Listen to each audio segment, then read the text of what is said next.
जौनपुर का मोहन गरीब जरूर था, पर उसकी पहचान उसकी ईमानदारी और मेहनत थी। छोटा परिवार, छोटा घर, छोटी जरूरतें, फिर भी उसके मन में एक बड़ा सपना हर दिन चुपचाप पलता रहता था। सुनिए, 2 रोटियां और रखती है। खेत में देर हो जाए तो भूखे मत रहिएगा, याद से खा लेना। तुम हर रोज मुझे यही कहती हो गीता।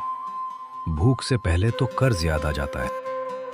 बाबा, आज मैं भी खेत चलता हूँ आपके साथ। मैं भी हल हाँकूंगा बैलों के साथ। अरे नहीं रे शेर, रहने दे।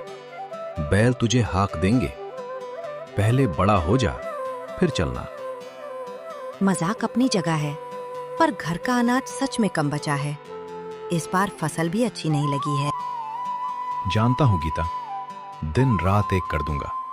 धरती माँ मेहनत खाली नहीं जाने देती है। मोहन की जुबान पर भरोसा था, लेकिन दिल के किसी अंधेरे कोने में एक अधूरी चाह भी थी।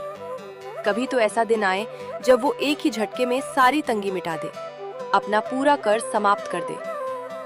आप फिर वही सोच रहे हैं ना? जल्दी पैसे, जल्दी आराम, जल्दी बड़ा घर, सब जल्दी जल्दी करने की सोच रहे हैं। सोच लेने से क्या बिगड़ता है? आदमी सपना भी न देखे। सपना देखे पर ऐसा नहीं जो चैन छीन ले। मेहनत से मिला थोड़ा भी सुख देता है, लालच से मिला ज्यादा भी डर देता है। तुम तो जैसे साधु बन गई हो। मैं बस इतना चाहता हूं कि सोनू को मेरी तरह तंगी ना देखनी पड़े और वो बड़ा आदमी बने, हमसे अच्छी जिंदगी जिए। बाबा, मुझे तो बस मेले वाला लाल गुब्बारा ही चाहिए। देखा, इसके सपना अभी सही है और आपके सपने औकात से बाहर है। कभी कभी साधारण इच्छाएं ही इंसान को बचाए रखती है, और कभी वही घर की मजबूरी किसी बड़े प्रलोभन का दरवाजा खोल देती है। मैं चलता हूं। आज पिछला टुकड़ा भी जोत दूंगा। शायद मिट्टी पलटे तो किस्मत भी पलट जाए। किस्मत खेत में नहीं, नियत में पलटती है। ये बात मत भूलिएगा आप। ठीक है, ठीक है। शाम को लौटकर इसका हिसाब भी कर लेंगे। जल्दी आना बाबा। गांव के बाहर उसका छोटा सा खेत था। वही उसकी रोजी थी, वही उसकी चिंता। इस मिट्टी में उसने बरसों पसीना बोया था, लेकिन आज उसका मन अजीब तरह से अशांत था। चलो भाई, आज आलस मत करना।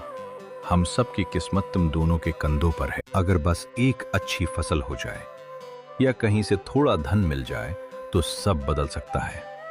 कर्ज उतर जाएगा, छप्पर नया बन जाएगा। यही सोच सबसे पहले फुसफुसाहट बनती है, फिर आदत, और फिर धीरे धीरे इंसान की नजर बदल देती है। ये हिस्सा इतना सख्त क्यों है? पहले तो ऐसा नहीं था। अरे, पत्थर होगा या कोई पुराना लोहे का टुकड़ा होगा। पर आवाज पत्थर जैसी नहीं थी, वो ठोस थी, गहरी थी, जैसे जमीन ने अपने भीतर कोई राज बनकर रखा हो। ये क्या है गोल गोल? नहीं, घड़ा। क्या क्या सच में घड़ा है? हे भगवान, कहीं इसमें नहीं, नहीं, ऐसा मेरे साथ कैसे हो सकता है? कोई नहीं है। अच्छा है, पहले देखूं तो सही। यही से इम्तिहान शुरू होता है, जब इंसान अकेला होता है और उसे लगता है कि उसे देखने वाला कोई नहीं है। उसका दिल खेत में नहीं, उस दबे हुए बर्तन में धड़क रहा था। बरसों की तंगी, अधूरे सपने और अचानक मिली उम्मीद सब एक जगह इकट्ठा हो गए। खुल जा। अरे, अटक क्यों रहा है भाई? सोना। घरे के भीतर पीले चमकते सिक्कों की झलक थी, इतनी तेज कि मोहन को लगा जैसे धूप सीधे उसकी किस्मत पर उतर आई हो। मैं अमीर हो सकता हूं, सचमुच। अब कोई कमी नहीं रहेगी, कोई ताना नहीं, कोई कर्जा नहीं।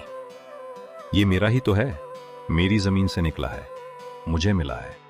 किसे बताऊं और क्यों बताऊं? ये मेरा है। एक पल पहले तक वो किसान था, अगले ही पल वो अपने ही मन के सामने खड़ा एक ऐसा आदमी बन चुका था जिसे फैसला करना था, ईमान या लालच। मोहन ने सिर उठाया। वही धूप थी, खेत वही था, पर अब सब बदल चुका था, क्योंकि मिट्टी के नीचे दबा घड़ा सिर्फ धन नहीं, उसके कर्मों की पहली परीक्षा बनकर सामने आया था। अगर किसी ने देख लिया और तभी पगडंडी से आई परछाई खेत की मेड़ पर आकर ठहर गई। मेड़ पर ठहरी परछाई रामू काका की थी। बेटा मोहन, खेत की जुताई हो गई? हाँ काका, हो गई। ये मिट्टी का घड़ा कहाँ से मिला और इसमें क्या है? ये घड़ा खेत की जुताई करते वक्त खेत के अंदर से निकला है। इसमें बहुत सारे सोने के सिक्के हैं। बेटा, 2-4 सिक्के मुझ गरीब को भी दे दे।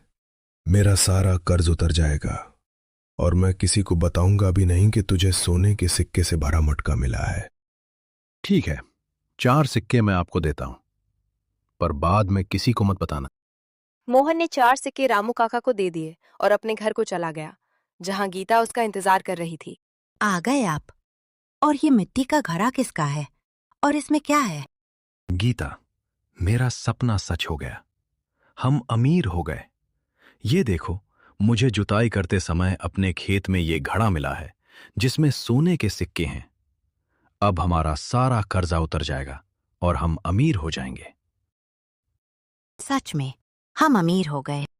हाँ गीता, हाँ। अब हम अपना बड़ा सा घर बनाएंगे और सोनू को अच्छे स्कूल में पढ़ाएंगे। हाँ गीता, अब हम कुछ भी कर सकते हैं। मोहन ने अपने लिए उन पैसों से हवेली बना ली और सोनू को पढ़ने के लिए शहर भेज दिया। ऐसे मोहन एक गरीब किसान से अमीर आदमी बन गया। तो दोस्तों, ये कहानी सिखाती है कि कभी-कभी सोचने से भी इंसान की इच्छा पूरी हो जाती है। लेकिन मोहन जैसी किस्मत सबकी नहीं होती है। तो हमको बड़े सपने जरूर देखना चाहिए और उन सपनों को पूरा करने के लिए दिन रात मेहनत करना चाहिए।